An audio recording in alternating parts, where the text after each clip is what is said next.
ఆ మధ్య రిలీజ్ అయిన టీజర్ దెబ్బతో కింగ్డమ్ సినిమాపై ఆడియన్స్లో నెలకొన్న అంచనాలు అన్నీ ఇన్ని కావు. అసలు ఇది కదరా విజయ్ దేవరకొండకు పడాల్సిన సినిమా అనిపించింది. ఈ ఏడాది ఇంపాక్ట్ చూపించిన తోపు టీజర్లలో ఇది పక్కా టాప్ ప్లేస్లో ఉంటుంది.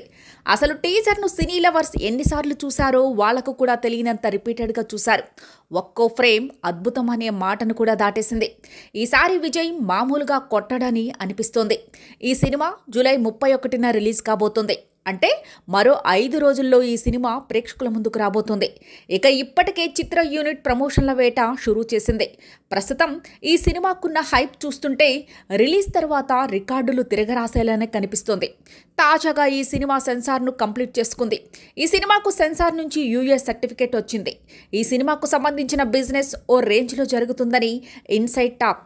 2 తెలుగు రాష్ట్రాల్లో కలిపి 100 కోట్లకు పైగా ప్రీ బిజినెస్ జరగబోతుందని తెలుస్తుంది.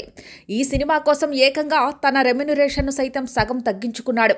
సినిమా క్వాలిటీ కోసం పారితోషికం తగ్గించుకుని సినిమా రిలీజ్ అయ్యాక లాభాల్లో చూద్దాం అనుకున్నాడు. పడిన చోటే లేవాలన్న సామెతను వంటపట్టుకుని గౌతమ్ తిన్ననూరితో కింగ్డమ్ సినిమాను పట్టాలెక్కించాడు. ఈసారి ఎలాగైనా పాన్ ఇండియా రేంజ్లో హిట్ కొట్టాలని కసితో ఉన్నాడు. ఈ దెబ్బతో రికార్డులన్నీ విజయ్ దేవరకొండ పండబెడతాడు అనే కాన్ఫిడెంట్ ఆడియన్స్కు వచ్చేసింది. పైగా జెర్సీ తర్వాత గౌతమ్ చేస్తున్న సినిమా కావడంతో ఆడియన్స్లో మంచి తిరుగులేని అంచనాలు నెలకొన్నాయి. గ్యాంగ్స్టర్ బ్యాక్డ్రాప్లో ఈ సినిమా కథ సాగుతోంది.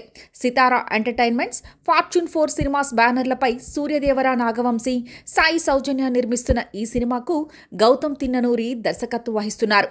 అనిరుద్ రవిచందర్ సంగీతం అందించగా గిరీష్ గంగాధరన్, జోమేట్, టీజాన్ సినిమాటోగ్రాఫర్లుగా చేస్తున్నారు. కింగ్డమ్ ఒక స్పై యాక్షన్ డ్రామా. ఒక సాధారణ వ్యక్తి నాయకుడిగా ఎలా ఎదిగాడు, తన ప్రజలను రక్షించడానికి అతను ఏం చేశాడనేది ప్రధాన కథాంశం. ఈ సినిమాను 2 భాగాలుగా విడుదల చేయాలని మేకర్స్ ప్లాన్ చేస్తున్నారు. ఇప్పటికే ఈ సినిమా ఓటీటీ హక్కులను నెట్ఫ్లిక్స్ పెద్ద మొత్తానికి కొనుగోలు చేసింది.